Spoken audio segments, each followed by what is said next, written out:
This week on the Best of John Miller, they're dogs that won't fetch or play dead. Nonetheless, they're one woman's best friends. Yeah! Also feeling a little stressed out, John explores how some people are getting through the day by making work a little more like play. What do you guys do? We actually work pretty hard here. And forget horsepower. Brave hunden! We show you a family traveling the West under their dog power. Plus, your toes could be tapping as we show you a world-famous jazz musician's visit to Idaho. A lot of people who start a musical instrument really catch fire. That's all coming up next. Discover the lighter side of Northwest living as Idaho's News Channel 7 presents The Best of John Miller. Hi, I'm David Augusto. Welcome along again this weekend. Well, did you hear about this a while back? Some prairie dogs in a pet store in Wisconsin catch monkeypox from another pet for sale in the same store. Suddenly, the government says you can no longer buy, sell, or relocate prairie dogs, leaving Pete Smith in a bit of a predicament. Her animals are all healthy, which is a good thing because, as John explains, she's stuck with them. The ducks out front, the copper pig on the porch, even the squirrels adorning the doorbell can't prepare you for what lurks inside Pete Smith's house. What dwells within. Yeah. Hi, baby. These guys are black-tailed prairie dogs. Yeah. I hope you weren't too fond of those shoelaces. No, that's all right. Who's this? This is Maggie. Their names, Stinky. Booger. Booger, often a reflection of their personalities. Psycho. This is Earl. He was in a parking lot in an office complex. Somebody had dumped him there. Which is why he ended up here. Now, you are affectionately known as the Prairie Dog Rescue Lady. Yes. Buddy, be nice. Don't eat the camera, sweetie. It's funny, every time we come back to you, you're holding another one. Well, who's this? This one is Daisy. Not to be confused with Davy. Or Booger. Yes. Or Virgil. Or Petey. Or Kalani. Or Maddie. We could go on all day. How many are there? 35. Is that including the one that's currently climbing up my leg? Yes. Look, he's eating the camera guy. Oh, he may end up in your jacket. He may end up shooting this story. Yeah. Could you be the cameraman, Davy? Yes, he's very interactive. Right. Ta-da! Yeah! You can see how slender they all are. Yes. I've even seen a line waiting at the wheel. Really? Mm-hmm. Well, it's good that you're running a physically fit prairie dog rescue. That's right. There are a couple in the cage right there, but that's just because they've been misbehaving. Right. What's the sentence for biting? Probably about an hour. Wow. Oh, are you giving comfort, buddy? Yeah, look at that. They're planning the break. See that? They make really good pets because they are so loving. It's a good thing, too, since a Wisconsin-based prairie dog-related monkeypox outbreak in 2003 prevents her from adopting out, taking in, buying, selling, or moving them, meaning Pete, Petey, and all 34 of his roommates will be together. Come on, babies. For a good long time. But that's all right with you. That's right. And they'll have a safe haven here for as long as they live. Oh, there you go. That is a lot of prairie dogs. Wow. Pete's prairie dogs move outdoors when the weather gets a little warmer, and as you might imagine, I guess, they aren't big fans of rain and or cold. Adopt a Highway program is a great way to clean up the road and get some sun, and of course, one group of cleaner-uppers gets more sun than most. John Miller has the bare facts on their very first effort. Drive up the interstate and you'll see the signs. The folks from Whidbey Island adopted this stretch. There's the Mount Vernon FFA and the Burlington Edison FFA. In fact, there's barely an organization that hasn't adopted a highway, but here's one that has. Barely. That's right, we just signed up. And fittingly, the Lark nudists were greeted by a representative of the Highway Department's incident response team. And what equipment do you provide them with? We provide the hard hats. Go the other way. Which were causing the nudists a considerable amount of trouble at first. You're not talking to a group that's real experienced with clothing. They supply the energy, the enthusiasm, and the time. And hopefully in this case they provide Clothing. no guarantees with these guys. Well, you never know. But they look like they're all clothed today, so I think we're good to go. And while taking shots like this one, the camera guy was darn glad of it. You think there's a moment when people drive by and see your sign and they think, how come we have our clothes on? They probably wonder. Oh, I'm sure they do. It's hot enough out here, I'm asking the same question. They might think you guys are inmates when they see you too. Well, that's probably true. And you say, nope, just nudists. We're not that crazy. We're nudists, we're not stupid. Of course, it would cause a scene out there on the traffic. Right. This just happens to be one of those things that's probably better to do fully clothed. I wouldn't do it any other way. We're just ordinary people that enjoy the sun. And like anyone else, they aren't big on trash. Yeah. They just aren't big on clothing either. Especially outdoor on a beautiful day like this. So after they're done here, Back to the club, hot shower, and sit in the hot tub the rest of the afternoon. Right. Yep. Without having to wear the orange vest and the hard hat. Maybe the hard hat, yeah. And that's about it. Yeah. Okay. Nudists were going to adopt a more rural stretch of road, but were afraid their sign would be stolen. And besides, I guess out on a major interstate, they get more exposure. So it worked out well for everybody. There's a growing trend to make workplaces more like our homes. The idea is to make it all a little less stressful by encouraging employees to make it a little bit more personal. John has some tips on how to make it work for you. lunch hour, supposed to be your daily hour of freedom, but you've still got to deal with traffic and time and too many places to go and things to do. Take it from Jeff Barker. Buy more stuff. Buy as much stuff as you can and put it around you at all times. Jeff is no expert, but he is an executive, I guess. I'm a digital artist. And he's stuck in the 70s. These are his Brady Bunch love beats. So we got stormtroopers here. Got some stormtrooper stuff. What's this lizard thing? It's called a dewback. This is their 1984 Macintosh computer. And our general office mascot. Along with rubber dinosaurs and Felix the cats, perhaps useless reminders of how good they have it nowadays. Is this pretty much encouraged around the building here? Yeah, I mean, there's not a lot of discouragement on that kind of stuff. Although, maybe there should be. What do you guys do here? We actually work pretty hard here. Yeah. And I think this is part of the release of actually working pretty hard.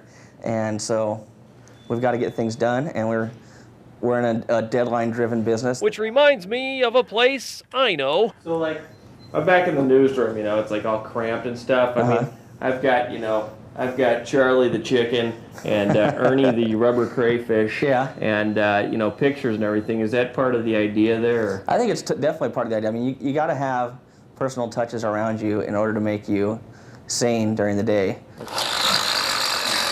Even if they're cheap Taco Bell toys. It's hard to believe it's fake. Nice. Take it from Jeff and his office buddies. Don't take your job too seriously, I guess. It's not rocket science. I guess not. We had a brilliant idea. We decided to look around our own newsroom, and here's some of the toys we'd managed to find, kind of dig them up a little bit. We got a dinosaur here, okay. Some sort of a feather boa, which I don't know if it's a toy or not, but I think this was in Maggie O'Mara's desk. So we also got a Mr. Potato Head, I guess.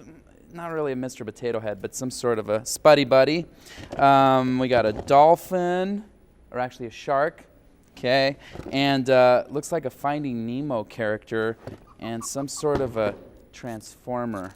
So you never know what you might find when you look around. So that's kind of fun. We encourage a few businesses, actually, we've heard from, are encouraging employees to bring their kids to work, and then everybody has a good time. Just how many people live in Boise? Later on the Best of John Miller, we try to get to the bottom of some conflicting road signs. And next, hoofing it for the sake of a positive message. Everything that happens actually has a tremendous amount of positive with it. We're back right after this.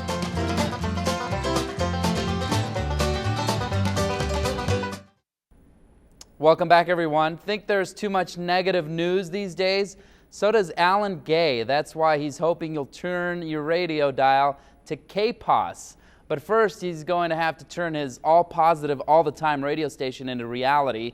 How's he going to get it all on the air? Well, John explains how he's making waves across the country. Seems like somebody's always passing through town, raising money or awareness for something or someone on their way somewhere. the man on the unicycle, the pastor on the bicycle, the family on the quad cycle crossing the country, even the kid on the lawnmower, like the man who crossed town picking up trash, or the couple who crossed the country campaigning for cleanliness. They all cross through for some reason. But this is new on me. You are essentially running for radio. That's right, absolutely. Alan Gay started in British Columbia, bound for Savannah, Georgia, on a cross-country crusade for cash to start KPAWS Radio. How much is it going to cost, you figure? Well, we believe it's going to take $19 million to start the station. The format? All positive all the time. All the time. Just like normal radio. Witnesses say that they saw one of the engines catch fire before the plane. No negative. So no floods, fires, foreign conflicts. Well, actually, believe it or not, almost everything that happens actually has a tremendous amount of positive with it. And the music? Country, pop, light, rock, contemporary. It'll have Christian, it'll have gospel. No music type will be left out. There's probably positive heavy metal songs. Oh yes, absolutely. Like you might be playing something by a band called Skid Row if it's got a positive message. Yeah, absolutely. But are like the little nice old ladies at home going to want to listen to Skid Row mixed in with their... Well, no, and you make an excellent point. Alan admits his format will need some fine-tuning. He'll broadcast from Denver, hoping to eventually syndicate his sunshiny messages across the country. What if it doesn't work? Well, you know, a lot of people think that it won't work. That's why Alan's out to prove them wrong, looking for donations every step of the way, believing KPAWS is K-possible. I believe deeply, deeply in my heart that this will work. And if we don't see you on the road? I hope you'll hear me on the radio soon. Alan is still trying to start that radio station. He ended up his walk stopping in Colorado. He wanted to raise $19 million, but only brought in about $500,000. KPAWS is working with another company in hopes of spreading its positive message through the internet. Still to come, this is in Alaska. Yeah, we enjoy that, yeah. We like roughing it. We meet a family traveling around Idaho and the West on a dog sled. And next, one sign says one thing and another sign says something completely different. We try to get to the bottom of Boise's population when the best of John Miller continues.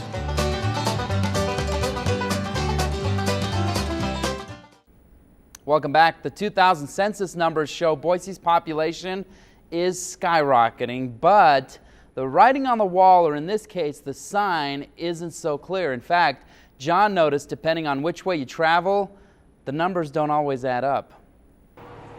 Here's a tough question. What's the population of Boise? 3,400. That'd be a little low. 5 million? That would be a little high, but don't feel bad because the people who make all those population signs don't seem to agree either. How about on I-84? If you're westbound, the population is 153,363. Of course, if you're eastbound on State Street, the population is 125,738. It does make me wonder. Mainly because Paige Saussman works out next to this sign every other day. I have not seen it change at all. And while this sign says 125,000 and this one says 153,000, the new census number says 185,000. This doesn't make any census at all. But City Councilman Mike Wetherell is one of the few who actually tries to make census of it. Actually, what I think it is that one of them was done based on the 1990 census, and the other sign was done when there was a midterm adjustment. Which means either lots of people are moving into Boise, or the people already here are making babies faster than they're making signs, unlike Meridian, where they've decided to make signs faster than they're making babies. See? Their census number shows a population of 34,000, but their signs already show a population of 36,000. Maybe sign-wise it makes better census. Just to plan ahead. That's right. People can be wrong. Mike invited us to check back in another 10 years when Boise signs will be all wrong again. And I won't have any answers then either. That was back in 2001. According to the City of Boise's website, we checked on this, 181,711 people live in Boise at this moment. Who knows what the sign says these days? Later on the Best of John Miller, we meet a young musician hoping to follow his hero's footsteps. So what are you hoping to learn here? That I can be famous when I grow up. He may just have the talent to do it. And next, it's a street-legal dog sled. Yeah, we scare a lot of people, but after they get over it, they're all right. Meet a family whose road trip is powered by man's best friend. It isn't your average family vacation. In fact, you may do a double take if you ever cross paths with John Hallam's family. He will be the one driving the dog sled on dry ground. John Miller picked up their story as they crossed through Horseshoe Bend. Ready? Sauce brav, jawohl! When you see the Hallam family running around the corner, you may be tempted to run the other way. Yeah, we scare a lot of people, but after they get over it, they're all right. Once they see beyond the pierced noses and tattoos, they see John, wife Mika, son Czar, 11 dogs, and 5 puppies for who they really are. Modern day kind of rustic pioneers. Yeah, we enjoy that, yeah. We like roughing it. Ready? Langsam lauf und lauf. We've been on the road 4 years total. Riding wheels fixed to a rickety old snow sled. Their posse of puppies always growing. A lot of them are abused and unwanted. People just threw them at us, and we found a couple strays off the road. Now they're together, bound for places way off the beaten path, where the questions are always predictable. What are you training for, the Iditarod? The future is not. We get taken care of, though. We do a lot of odd jobs through the churches, and a lot of people have been really gracious. What would you say the overall reward of this is? Spending every hour with my family. I spend 24 hours a day with this family, so that's an ultimate reward. We don't have any wants. Don't have any wants, huh? And I guess the whole country's your home. Yeah. What do you say when people ask you where you're from? Usually just tell them everywhere because we've been everywhere. So if you see a different looking family on a different looking dog sled coming around the corner, you might stick around long enough to say hello and let them reassure you. There's a lot of great people. America's still a really great place. Brave, brave Hunden. By the way, that's German that John uses to command his dogs. The Hallams told us they were headed to New Mexico and then on to Florida. They said they weren't exactly sure where the journey would end. Coming along after the break, we meet a world-famous musician and a young fan with stars in his eyes. I was at my grandparents' house and I just found it and I started playing. The Best of John Miller will be right back.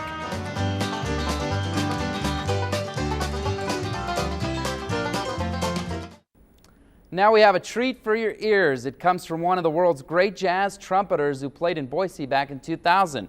John was pretty taken with his talent, and so was everyone else. When Alan Vizzuti blows his trumpet, he's amazing. There's always one who's blown away.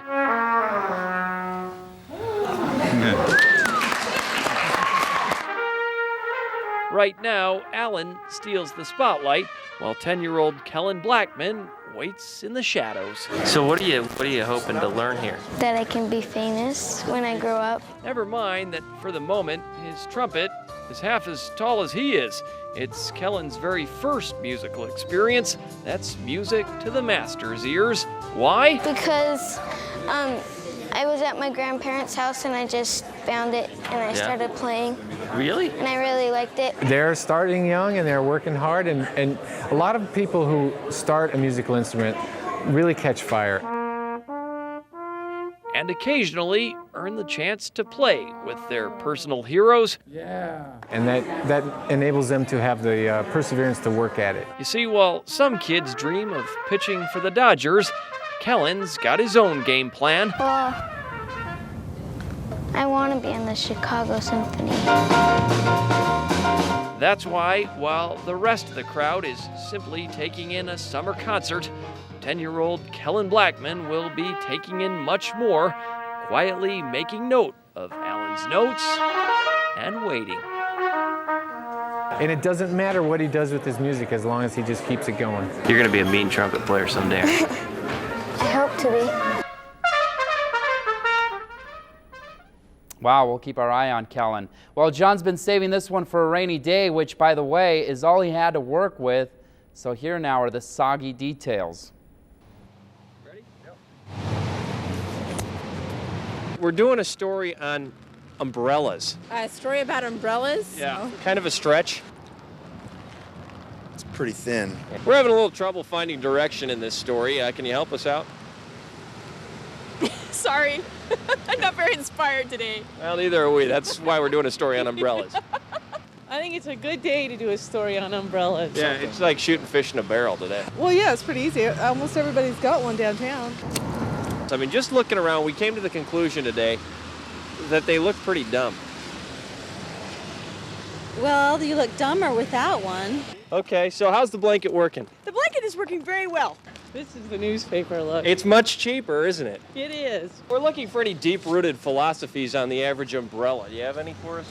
Well, I know this one's terrible. How's it going today? God. They don't even want to talk to us. Not with an umbrella looking like that, huh? That's a bright one you have. Yeah, you like that? It's an Anne Klein. What do you think? Anne Klein. Yeah. I guess that's pretty good as umbrellas go. How you doing? I stopped you because we have matching umbrellas today, and we're doing our umbrella story. That's good, but I don't have time. I got to be in there. Okay, well, sorry. I notice that the people who don't have umbrellas are just a wee bit cranky today. I can imagine. Anything else we should know about umbrellas? The bigger, the better. See, if you have an umbrella, you're the most popular person in the world. Absolutely. Okay. Well, have a good one. Thanks. You gonna be okay? I'll be fine. Okay. Thanks for the umbrella. Wow, I guess it was a slow news day. Well, that'll do it for now. We'll see you again next week as we continue our look at the best of John Miller. See you then. Cue up the banjo music. Idaho! How's it going? Yeah.